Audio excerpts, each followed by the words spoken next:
Hello and welcome to the history of Daniel Jackson.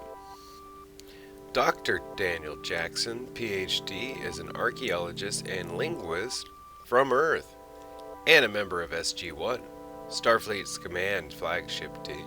At age 8, Daniel lost his parents when they were killed in an accident at the New York Museum of Art. They were crushed while directing the moving relocation of massive stone blocks, effectively leaving Daniel an orphan. His grandfather, an archaeologist named Dr. Nicholas Ballard, being too wrapped up in his own career, which was largely resolved around the crystal skull he found while working in Belize, refused to adopt Daniel, and such, the young Daniel was put into foster care. Daniel eventually grew up to become an archaeologist, linguist, and expert in ancient writing systems, languages, and cultures. He worked under Dr. David Jordan at the University of Chicago and met Sarah Gardner. However, he was ostracized from the scientific community for his radical theories involving cross-pollination of ancient cultures and Egyptian pyramids being landing sites for alien spaceships, and that they were far older than previously thought. He suffered from allergies and took a high dose of antihistamines every day to treat them. He's also afraid of heights. 1996. Since his grants had all run out and he had been evicted from his apartment, Daniel was desperate for work when he met a mysterious elderly woman named Catherine Langford. She gave him a job translating ancient Egypt hieroglyphs for the United States Air Force. After translating the cover stone found near Giza in 1928 and realizing that the symbols he could not translate were in fact constellations, he determined that they were representing a 6-point destination. After briefing Major General W.O. West, he was shown the Stargate and he identified the 7th symbol. After dialing the address and sending a MALP, he convinced Dr. West that he could open the gate on the other side, and he accompanied Colonel Jack O'Neill's team to Abydos. After arriving on the planet and discovering a Naquita mine and meeting the Abydonians, they were taken to the city where a feast was prepared while they waited out a sandstorm. The Abydonian elders sent Share to him as a gift, but he refused and began talking to her. She was able to lead them to the cave with the hieroglyphs on the walls, and reading the walls began to learn the language and was able to learn about Ra. He also discovered the address to Earth, but the 7th symbol was worn off. After the sandstorm hit the base camp, Ra arrived in his ship, and his Horus guards attacked the team members still in the Abydos pyramid. The next day, Ra forced Daniel to execute his friends publicly, but a group of young Abydonians led by Skara and Shari, having learned their history from the cave walls, rebelled and created a distraction, allowing him to shoot at Ra and escape with the team. Though a few Abydonians along with the freemen were killed, they returned to the caves. While in the caves, Daniel finds out that Shari and him are married. While talking to Shari's brother, he discovers the 7th symbol. The next day, the team and the rebels infiltrate the mines and O'Neill kills Horus. Jackson exposes Horus's face to the Abydonians to show them that their god was just regular men. And then the team joined the caravan that delivers a tribute of Naquita to Ra. Jackson, O'Neill, and Share went inside the pyramid with a few of the rebels, while Kowalski and others wait outside. O'Neill was revealed and started a gunfight that left 2 of the 3 Horus guards dead, all but himself. Jackson and Shari killed the last Horus guard. O'Neill discovers the bomb and arms it, but before he could do anything else, Shari was killed by a Horus guard that Jackson then killed.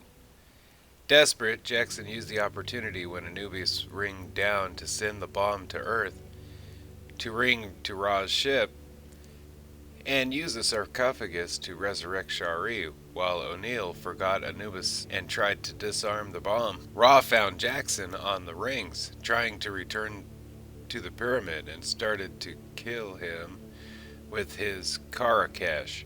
O'Neill managed to overpower Anubis and positioned him under the rings, activating them, decapitating Anubis. On the ship, Jackson managed to break free as the rings activated, and he and Shari escaped as Anubis' head traveled to the ship. Seeing that they had won, O'Neill tried to deactivate the bomb but was unable to as Ra had rigged it. Having lost, Ra left Anubis in his ship with less than a minute and no way to de-arm the bomb. Jackson and O'Neill came up with the idea to send the bomb to Ra's ship. They ringed the bomb on board and Ra could only watch in horror as the bomb exploded, destroying the ship and killing him. After Ra was killed, Daniel remained on Abydos with Shari to be with his wife. 1997. After having lived on Abydos for 1 year, Daniel had no access with Earth and lived peacefully with the Abydonians. After Apophis went through Earth's gate, United States government thought that they came from Abydos. Colonel Jack O'Neill was able to convince Major General George S. Hammond to contact Daniel Jackson, which was successfully performed via a Kleenex box. Jackson replied back to send more, which prompted O'Neill and his team to journey to Abydos, where they reunited with Daniel Jackson and the other Abydonians. Daniel had discovered a cartouche, which charted a vast network of stargates across the galaxy. On Abydos, which he showed O'Neill and Captain Samantha Carter. Apophis also arrived, kidnapping Shari and implanting her with his queen, Amulet. Daniel was brought back to Earth and upon his request made a member of SG1 with O'Neill and Carter. When he, along with SG1 and SG2, went to Chulak, he and his team were caught by Apophis and imprisoned. They were able to escape with the help of the Jaffa Teal'c, but Daniel was unsuccessful in retrieving Shari. Shortly after their mission to Chulak, Teal'c joined the team as well, having proved his loyalty by killing the Kowald inhabiting the body of Major Charles Kowalski. 1998. On a mission to P3R233, Daniel discovered the quantum mirror and was transported to an alternate reality where he had never joined the SGC and Earth was being annihilated by Apophis. Using information from that reality, which included gate addresses for the locations where the invasion would be launched from, SG1 managed to prevent the same attack in their reality, simultaneously confirming the worth of the Stargate program despite the efforts of Senator Robert Kinsey, who considered the program to be a huge waste of money and resources. A year after joining SG1, Jackson and Teal'c traveled to Abydos and discovered Shari was pregnant with Apophis' child. After the birth, Amulet resumed control of Shari's body, having retreated during the pregnancy due to the risks of causing a miscarriage and rejoining Apophis. The child, a boy, was hidden away to prevent him from falling into Apophis' hands. 1999. On a planet where they were rescuing the Abydonians, Daniel again met Shari, who had stolen back her child. However, when Amulet used her Karakash on Daniel, Teal'c was forced to kill her. Daniel wakes up after being knocked out to discover his wife is dead.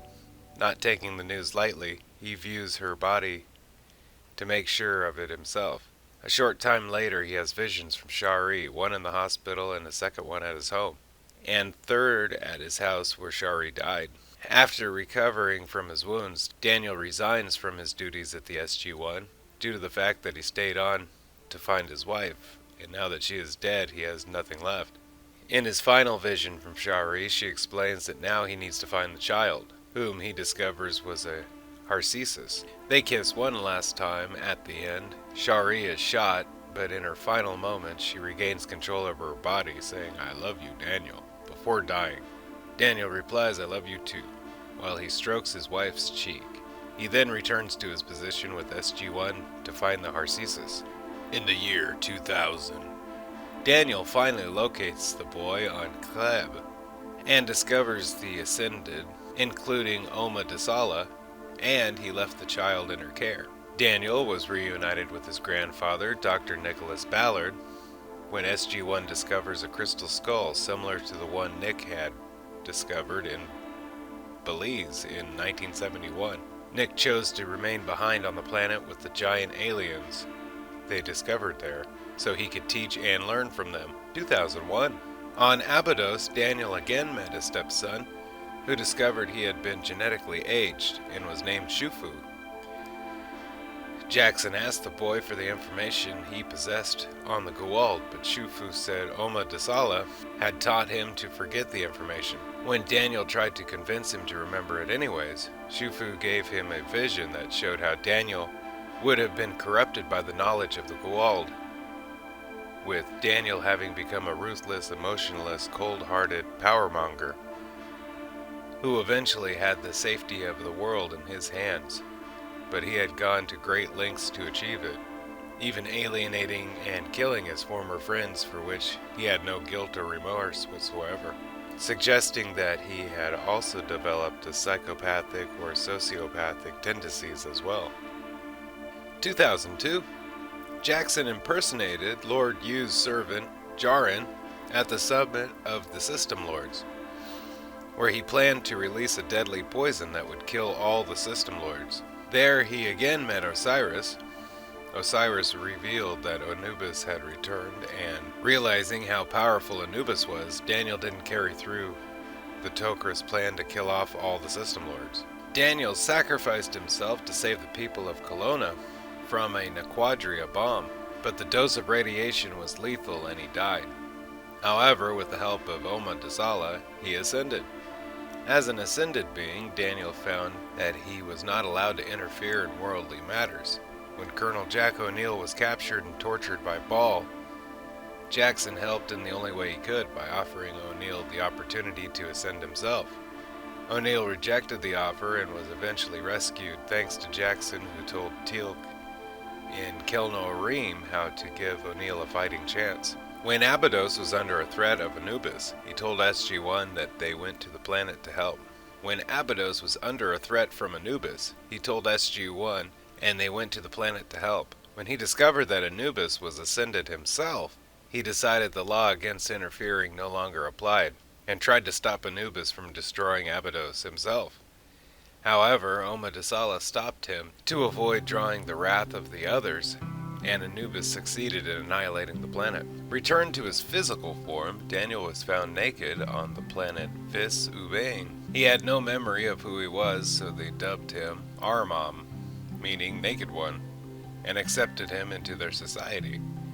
After 2 months, SG1 discovered him and convinced him to come back to Earth, where he slowly began regaining his memories. When Jonas Quinn was soon after made the Kaloan representative for the Joint Ruling Council, he left SG1, leaving Jackson free to rejoin the team. 2004. When Earth's alliance with the Tok'ra and the Jaffa Rebellion broke down, Daniel tried passionately to rectify it, but at no avail. Jackson recorded a few seconds of their mission to P3X666, which depicted the death of Dr. Janet Fraser in his documentary. But Daniel told him that he thought it showed what Janet Fraser was all about. On Jack's protests and insisting that they needed Daniel here, General Hammond selected Daniel to accompany the expedition on the Prometheus to locate the lost Atlantis expedition. However, the ship was hijacked by Vala Maldoran, who was planning to sell it to 2 prospective buyers. She had more than a passing amorous interest in Daniel, but he considered her a fruitcake and was more interested in regaining control of the ship. He was ultimately successful, but Vala escaped in an Alkesh that had been recently repaired by the rest of the Prometheus's crew.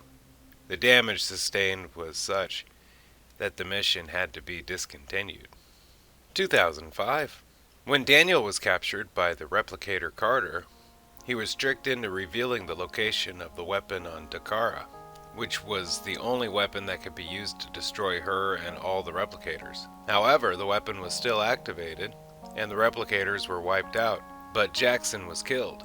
The success of this was partially due to Daniel himself, as he engaged Replicator in the Battle of Wills and defeated her, taking control of the entire Replicator army and freezing them long enough for Samantha Carter and Jacob Carter to recalibrate and fire the weapon. Replicator Carter managed to regain control and kill Daniel by stabbing him through the heart with a sword comprised of her own right hand, which happened seconds before the weapon fired. Oma Dasala gave him a chance to ascend again, but he was reluctant when he learned that Anubis was planning to retake Dakara and use the weapon to destroy all life in the galaxy. Eventually, Oma decided to fight Anubis. She wouldn't be able to win, but neither would he, and he wouldn't be able to do anything but fight her back. With the galaxy effectively rid of Anubis, Daniel ascended and immediately returned to his physical form. 2006. Daniel was presumed killed at the Battle of P3Y229, but actually ringed over to an Ori ship, one which was carrying Vala Maldoran. They attempted to kidnap Adria, but the plan failed. Daniel resolved that they had to kill her, as she was an Ori in human form. Traveling to Atlantis, he encountered the ascended Morgan Le Fay, asking her for the addresses of the planets the San Graal might be on. All three turned up empty. Several months later, Daniel realized that the three planets in question formed a perfect triangle in space, with the center of the triangle being a point showing a fourth planet, while Vala Maldoran realized that the addresses for the planets with the San Graal was on one composed of Castinia, Shala, and Varbrelli's addresses. However, they had been led there by Adria, who needed Daniel to find the weapon. It was learned that Morgan Le Fay was not protecting the San Graal, but Merlin, who was in stasis. However, Merlin's body had deteriorated too much during that time, and his memories were downloaded into Daniel. Daniel managed to build the phases of the San Graal, but was soon captured by Adria, with SG1 being forced to leave him behind. 2007. While Adria's prisoner, Daniel was seemingly swayed to become a prior, but he actually hoped to complete the San Graal and send it to the Ori home galaxy. Merlin's downloaded personality protected Daniel's mind from Adria's influence. After allowing himself to be captured by SG1, he tried to convince them and Major General Jack O'Neill that he was still on their side, and gave SG1 intelligence to capture the Ori warship carrying the incomplete San Graal, but used O'Neill to hijack the Odyssey. Daniel redirected the Ori ship through a now deactivated supergate, destroying the Ori before a kill switch Merlin had implanted during the original download caused Daniel's body to revert to its original state. However, more Ori warships were able to come through as the result. Sometime in 2007, Daniel recruited Dr. Nicholas Rush to the Stargate program and to work on the Icarus project. Sometime after this, Daniel began having visions of what appeared to be Merlin, although it was later revealed to be Morgan Le Fay, alerting him to the existence of the Ark of Truth, a device that, when activated, would make anyone who looked into it understand that the Ori were not gods. Guided by his visions, with the help of Tolman, Daniel, Vala Maldoran, and Teal'c were able to discover the Ark, although they were subsequently captured and taken to the city of Celestis, where they learned that the now ascended Adria was the sole Ori left. Having activated the Ark, Daniel and Teal'c arranged for the Dakai to look into it. His newfound disbelief that the Ori's subsequent transmitted to every other prior in the galaxy due to the link between them and their staffs. With Adria now weakened, Morgan attacked her. The two engaged in eternal combat, much like Omadisala versus Anubis. 2008. Over 1 year after the fall of the Ori, around the time that Atlantis rescued Taylor and Colonel Samantha Carter returned to the Milky Way, Daniel went with SG-1 to the extraction ceremony of the last Ball clone. Along with SG-1 and General Jack O'Neill, they watched as the last Ball clone was killed, and the host was being helped by Vala. Daniel then returned to the SGC and wondered about what Ball had meant about his plan and such with Cameron Mitchell. A couple of months later, Daniel traveled to Atlantis to carry out research on the renegade ancient scientist Janus. With the aid of Rodney McKay, Daniel discovered Janus's lab, but the two of them were captured by Vanir, a renegade group of Asgard, who had long ago split away from the rest of their people and forced to activate a forbidden weapon created by Janus called the Arturo device, which destroyed Wraith ships currently in hyperspace at the cost of simultaneously destroying every active Stargate in the Pegasus galaxy. Having discovered that the alien race were a group of Asgard who had long since cut off contact with their brothers, Daniel and McKay were able to shut down the Arturo device using the Asgard armored exoskeleton. Although Daniel was injured in the attempt and subsequently sent back to Earth after Atlantis Stargate, which had been destroyed when the device was activated, was replaced. By 2009, Daniel hosted a series of videos in order to provide a crash course of the Stargate program to those who had just been cleared to know of its existence. It is unknown exactly how many videos he helped to create, but it was at least 6. A short time later, Daniel tailed Dr. Nicholas Rush, who tried to infiltrate the Lucian Alliance in Colonel David Telford's body. Unfortunately, Rush's cover was blown and he was unable to call in the strike team before Commander Kiva and her team could board the tailtack. Later, he briefed Colonel Everett Young and Lieutenant General Jack O'Neill on Kiva. He objected to Young's intention to force Telford to talk by any means necessary. Thank you for watching the history of Dr. Daniel Jackson. Special thanks to Stargate Wiki for all information you heard today. Don't forget to like, share, and subscribe if you can. If you already have, then thank you and have a nice day. Bye-bye.